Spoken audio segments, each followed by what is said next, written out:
You're listening to the Digital Deep Dive, where we tackle the newest trends, strategies, and pain points shaping growth across the digital landscape. From Amazon and D2C to international expansion, join our host and e-commerce leaders across multiple industries for in-depth discussions on how to maximize your brands in the digital arena. Now, here's your host, Aaron Conant. Well, hello, everybody, and welcome back to the Digital Deep Dive podcast. I'm your host, Aaron Conant, and today we are going to dive into the new character limit that Amazon has put in place on titles. A lot of people just pinging me with questions on, hey, what's going on here? And I think they're exhausted with everything and the content updates that are needed and the constant need for them and SEO and LLMs and all this other fun stuff. We've had a lot of conversations on it. Today, we have on Christian Rich from Azoma, longtime friends, partners of the network, come highly recommended from a ton of different brands in it. As actually we just out at your the conference you did in New York a few weeks ago. And so super excited to have you on, Christian. But I'll pause there if you want to take just a couple seconds and, intro yourself, Azoma, that'd be cool. And then we can kind of get into the topic. Sound good? Oh, yeah. Thanks for having me on, Aaron. And thanks for coming to New York. That was a really fun time. I think we had close to how many people, 100 people in the city, right in the middle of Knicks playoff season stuff too. It's crazy to get that many people in the middle of the week. And it was a 4-hour window. So we really appreciated being there, and it was a lot of fun. So that was a blast. Lauren Levac was there, right? She's awesome. She's dynamic on stage. She's just a rock star. I think actually, as a follow-up to this, a few weeks out, you guys have that 5 Cs that you kind of collaborated with her on, sitting down with Max and Lauren to record one of these podcasts as well around what's happening in the LLM search space and what do you have to be thinking about and all those steps. But we'll set aside that for now. Yes, another day. And if you this title thing, help me understand the why behind it if you can, and then we can get into the what it is, and then we can get into I have a lot of people wondering, hey, is this something we can ignore? I know they really know that the answer is no, but they're hoping that maybe somebody would say yes. So well, I think at least to kind of not to spoiler alert it, I think the answer can be yes. I think the question should be should it be yes? I think is what brands need to ask. I think from the shopper standpoint, Aaron, and I know that a lot of brands listen to this. I'll be selfish for a second as a shopper. I think this is a good thing, and it leads into the why a little bit, because shorter characters, I think we need to back up for a second. 62% of volume on Amazon right now is on mobile. So most of the people that are shopping on Amazon have shifted to their mobile phone to shop. And I think the heart of this change is really twofold. One, just really practically speaking, on mobile, a lot of the characters that we see in titles are getting cut off. So Amazon's just really simply just being look, we want everything that somebody sees when they're scrolling their phone, we don't want there to be a cutoff on that. That just doesn't look visually appealing. So let's change that. 2, more and more people are starting to use Alexa for shopping for organic discovery. So Sensor Tower, friends of Azoma, Ian Simpson, and some of the guys over there have done some very recent studies, even as late as Q1, that say that 60% of Amazon sessions are using Alexa for shopping. So as people are in that Alexa window, I don't know if you've opened it up on your phone recently, but even more so than the search bar, the titles that are in Alexa for shopping are right at 75 characters. It's literally right at 75 characters. So I'm just practically speaking, that's why Amazon is doing this. They're trying to push people more to use Alexa for shopping for the organic discovery, which was the whole point of stuffing keywords in your titles anyways, to make sure that you're going to pop up organically. So Alexa for shopping is taking over that part of the Amazon experience. and to make that a cleaner look. Alexa is going to take care of all of the stuff that we're going to talk about, where some of these characters are going to go. Let's make that a clean visual experience for people that are using that, and Alexa's going to take care of the rest. Yeah, it does make sense. I mean, from a pure shopper standpoint, right? Because we've all seen just nonstop running of, a title, which is basically, like you said, it's just keyword stuffing. It's interesting. Yeah, we did back in Shop Talk, we did a dinner with Danny over at MPG, and then Ian their tower, and some of the stuff that came out. It's mind blowing what's happening with the rate at which the LLMs are being adopted. Somewhat of which I believe it's almost being forced into it, right? In that app, Amazon can almost control that. Like right now, any search I do on Google on my phone, on mobile, automatically dumps me into an AI experience, right? And I have to back out if I want to actually get traditional Google. And all of these LLMs can actually control that. The Shopee one, Sparky, when you're opening up the app, they can force you into that. What was surprising for me is the rate at which I then adopted two things, just using it and trusting it, because it was basically just gave me an answer rather than a bunch of links to go through. The other one is the ease of putting in as much detail as possible so I get an accurate answer and I don't have to keep refining it over and over again. So it's kind of that they can control it, but I'm also finding myself actually starting to like it better than I did like a year ago or so. Oh, totally. I think like this morning, I lost my phone charger yesterday, or one of my many phone chargers. The long cord one. And I was literally like on Amazon looking for a new charger and got to a product detail page, and it fed me the question that I had in my mind, which was, how long is this cord for this phone charger? Clicked on the question and it was only 5 feet. So it's like, okay, I've got to go like start back from the scratch with all this. So like, I think it's just becoming, to your point, more and more embedded in everything we do, which I think is at the heart of, back to the point of this podcast, like it's at the heart of the change, is just getting people to like kind of meeting shoppers where they're at. Now for brands, there's obviously going to be different kind of implications than, the benefits that we have as shoppers with some of this. So yeah, but then you can't, if it is driving that much of search and brands, it's a tough thing. Like as brands are trying to understand what's going on, which is this balance, because if it is 60% of search, well, that means 40 is still in the traditional sense. Totally. And so they're trying to manage content as a whole. What do we do? How do we get this to resonate within the LLMs? How are we structuring the new text as a whole to answer the questions that people are putting into it, and then trying to use images from a conversion standpoint? It seems like this, if you look back a year and a half, people felt really good about where their content was on Amazon. We can always refresh images. We can always, go back and update bullet points, but people felt pretty good. And now people are back to being exhausted because there's this weird balance they're trying to take care of. And then there's this new character limit. And then do they have to do it? Do they not have to do it? But you're saying you don't have to, but you probably should. Well, I guess the answer to that question is how much do you trust Amazon? Because what Amazon is going to do basically come here, I think it's like a week from now, whenever we post this podcast, is when the change is actually going to happen.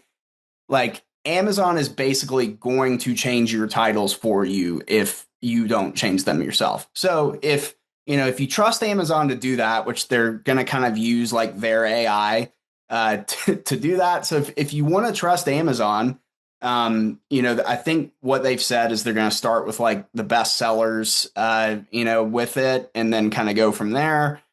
If you trust Amazon to do that, you can totally just be hands off and let them take care of it.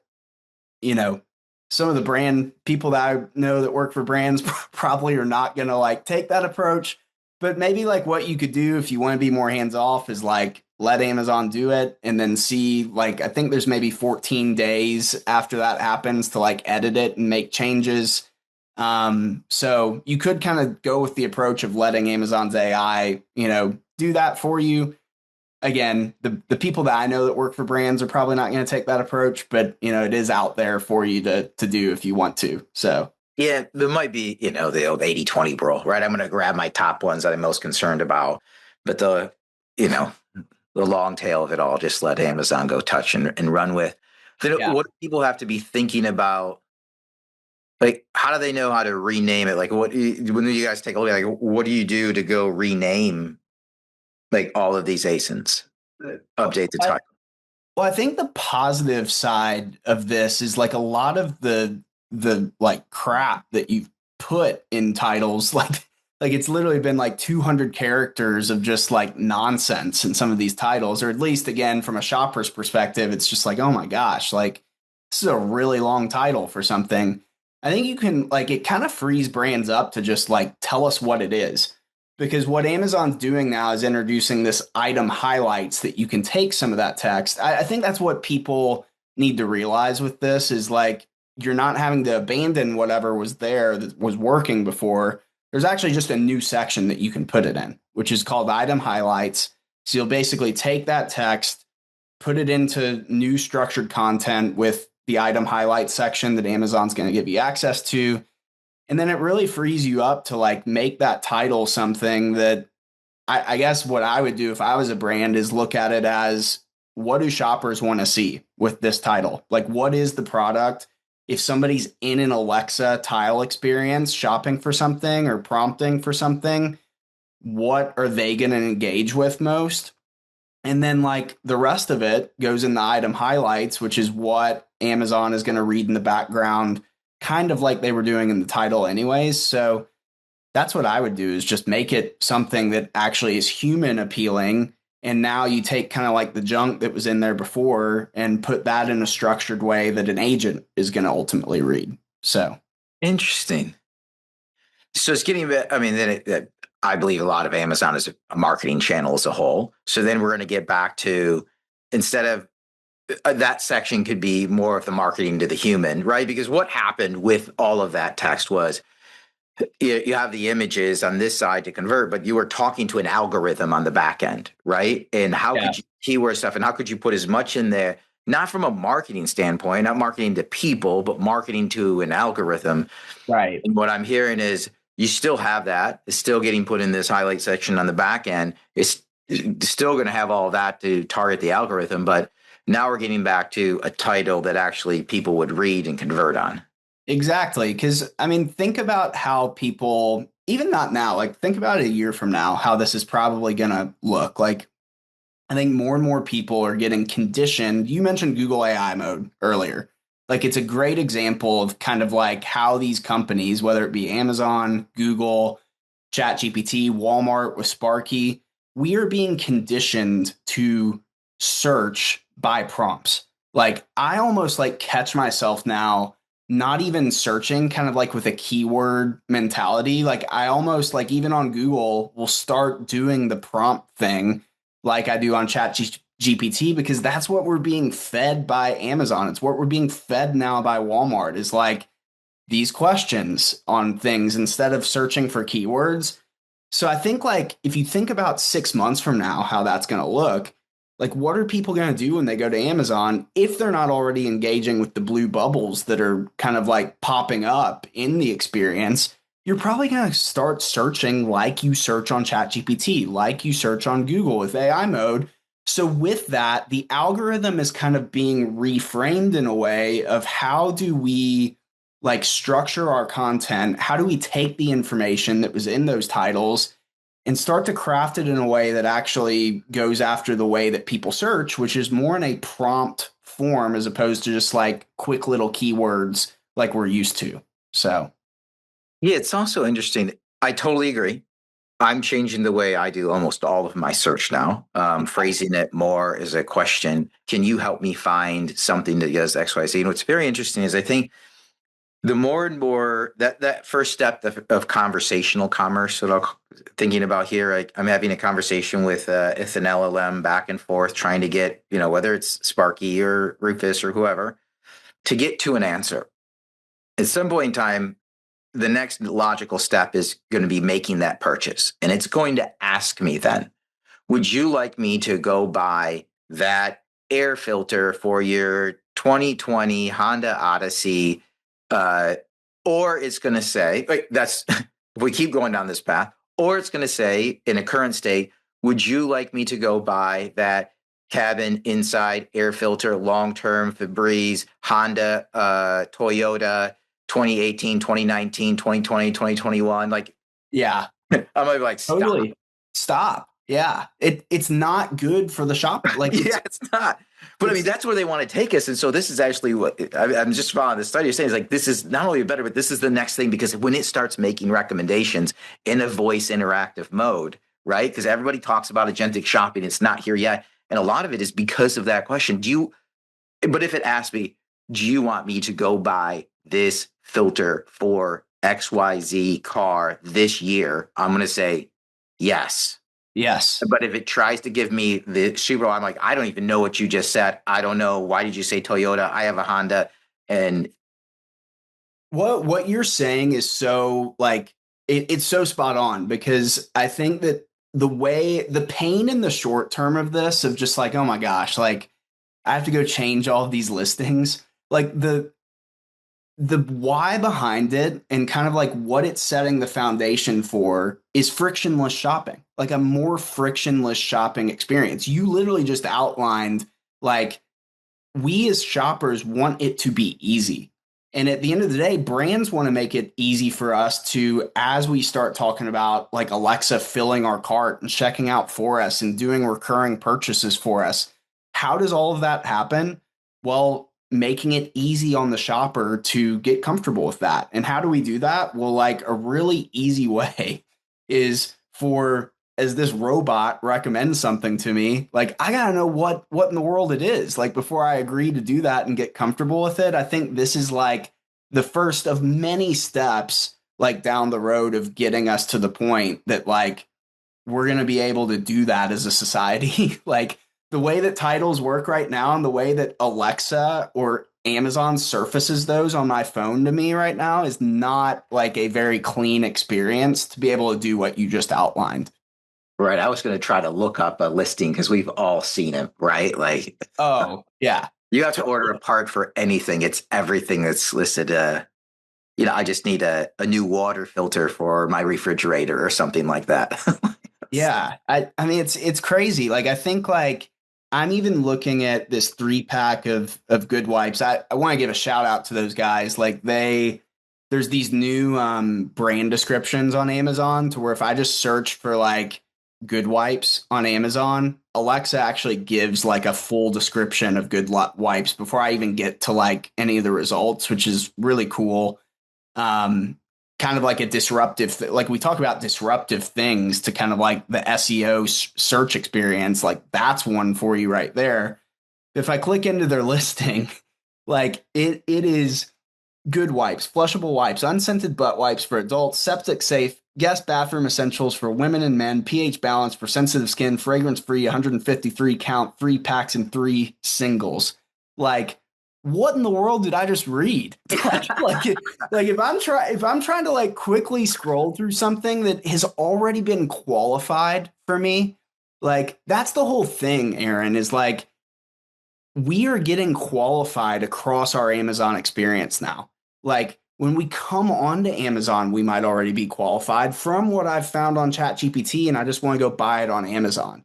So like this whole thing now is about pre-qualification, which like the old way of titles was a way for us to kind of like as a brand make sure that we're like checking the box on like if somebody's going to put some keywords in the search bar that we're going to show up organically for that. But like we're getting qualified in different ways than we used to. By the time that we get to a product page, I may not even click on a product anymore. Like in the way that I used to, it may just take me there.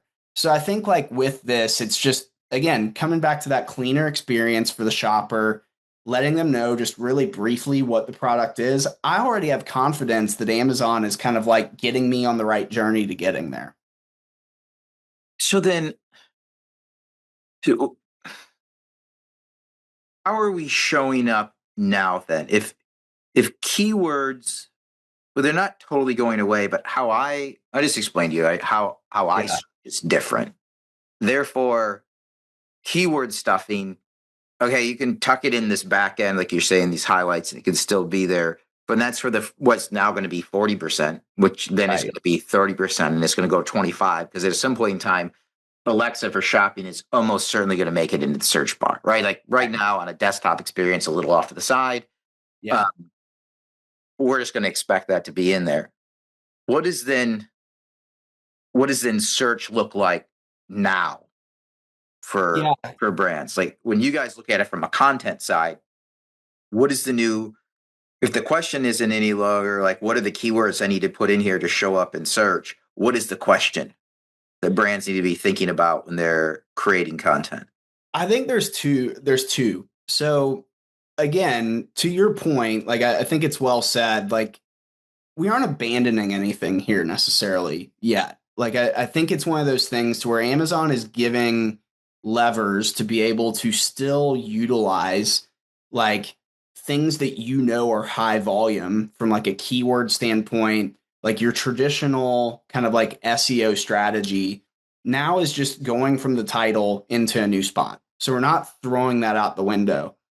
I think the more disruptive thing that brands have to kind of like grapple with that they're not used to, because at the end of the day, really, this is just taking something from one spot, putting it in another, maybe structuring it in a different way. Like, if you want to do that, it's really no different than it was in May of this year, other than making a title change.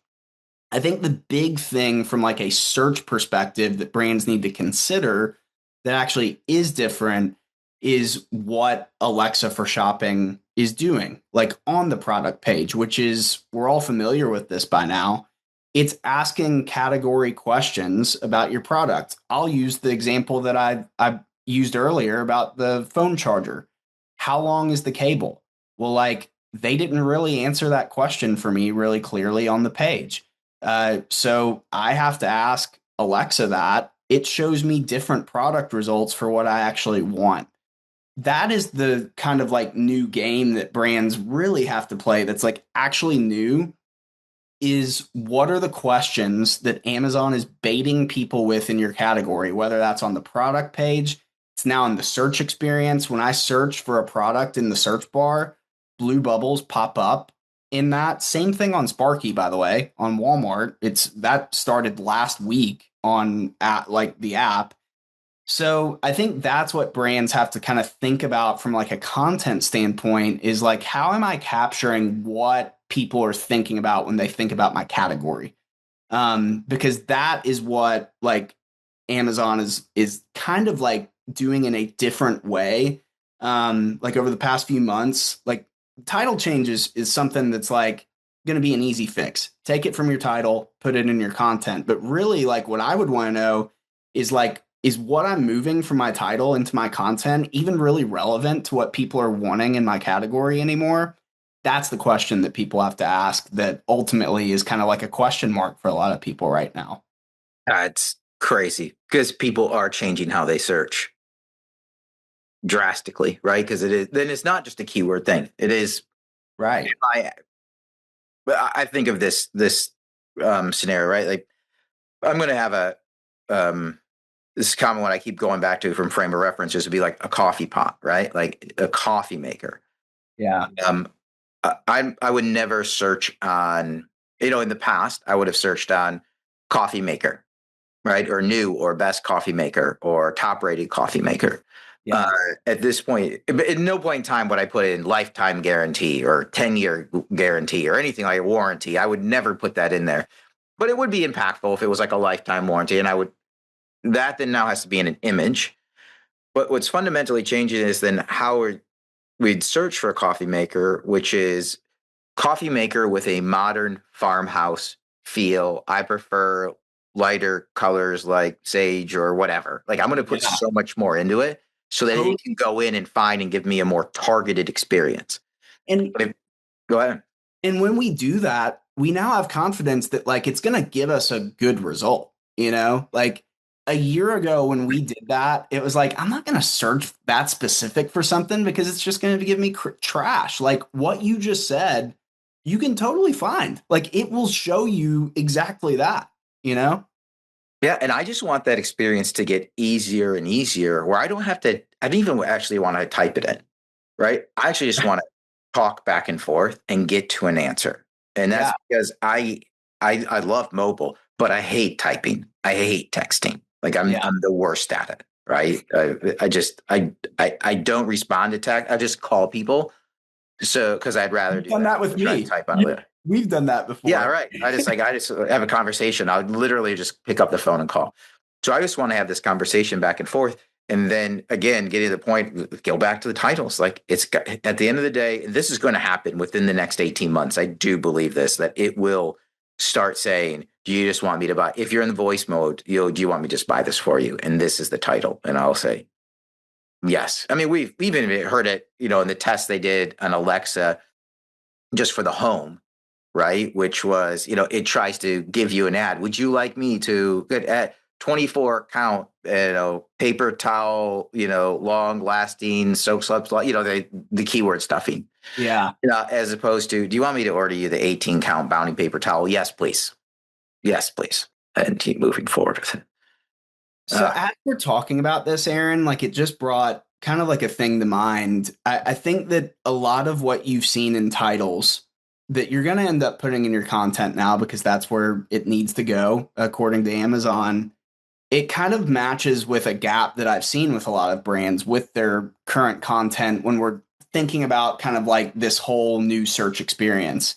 A lot of brands have kind of used that content spot on the Amazon page to be very brand voice focused. For lack of a better term, it's almost like a lifestyle, a motive. It's very like marketing language of just like, refresh, like if it's like a drink, refreshing, for a coffee maker, like whatever, put in whatever description that's kind of like emotional marketing feeling.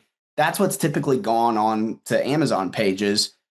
Where the shift is happening is now that content for agents to be able to read it, for when people are kind of like going back and forth from a prompt standpoint towards what you were just asking for, where's that grabbing from? Well, if it's not on your content page, it's on somebody else's product page, that person's going to get selected instead of you.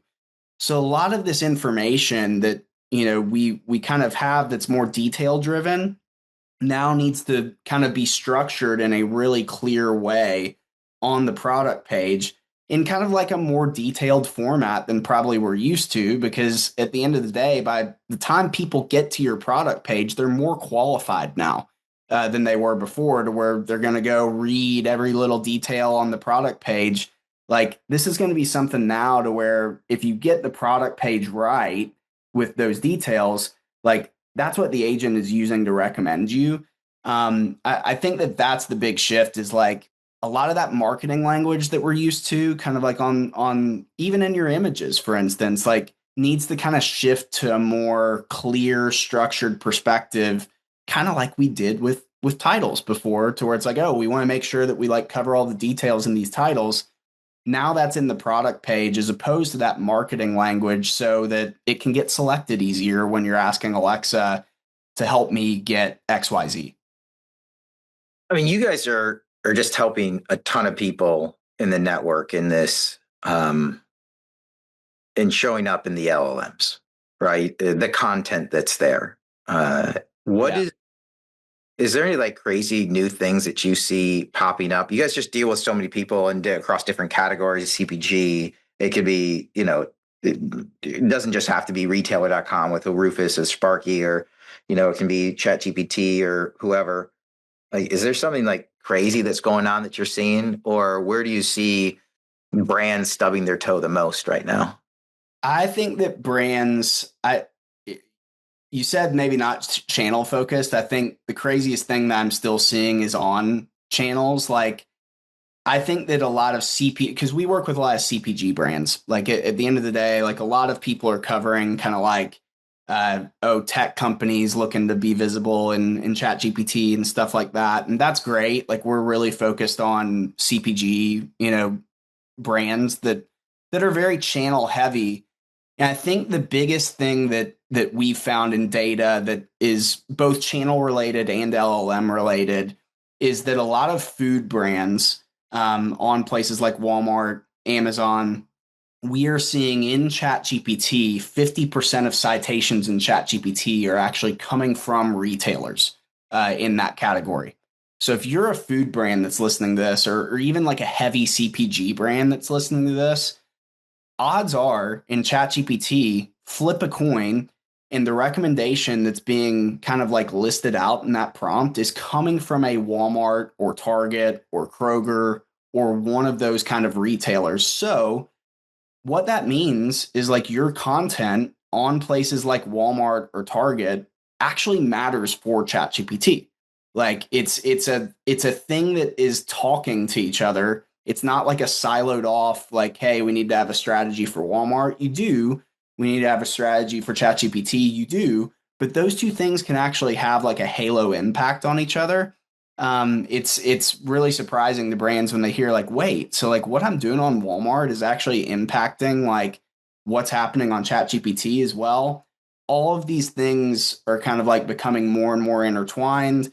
Maybe Amazon will let down their walls eventually, and then that'll make it even crazier. But at least for now, like if you're on a Walmart, like a lot of the content that you are focused on there really has to kind of be suited in a way that ChatGPT might be looking for it as well. So wow, that's crazy. I mean, it is a holistic approach. I think, I don't know. This is what I feel as we kind of get to the end here.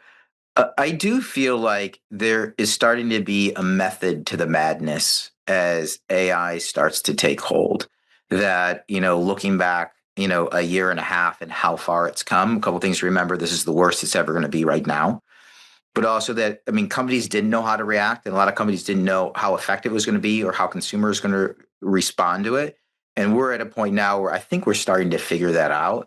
And it's cool to actually have some structures in place and things that are making sense in the changes that we're doing. And you guys, you guys are awesome. You're doing a great part of it. Christian, how do people find you? Well, one really easy way. The search bar on LinkedIn is still, there's no like Alexa on LinkedIn, so you have to go search Christian Rich on LinkedIn. But also just anybody on the Azoma team is also a great resource. Like if you check us out, azoma.ai, we have a lot of like case studies that are really brand focused on there, whether it's like ChatGPT, Alexa, Sparky with Walmart. We have a lot of really great work that we've done with some recognizable brands that you can go check out on there. And I'm happy to just hop on and chat anytime for anybody that wants to reach out to me. So, yeah. Well, awesome. Well, thanks, Christian, for your time today. You guys are great friends, partners, supporters of the network. Everybody, I encourage you to reach out to Christian, the team at Azoma. They're doing some really great things for a lot of brands, the network as a whole. This is an area that I don't think that you can afford to ignore anymore. I think it's been a good waiting game to see how things shake out and get the right strategies in place. But I think now is the time that you have to engage and you have to be updating this content because the LLMs are taking off, I think, faster than originally what we thought. So anyways, with that, we're going to wrap up this episode of the Digital Deep Dive. Thanks, everybody, for listening in.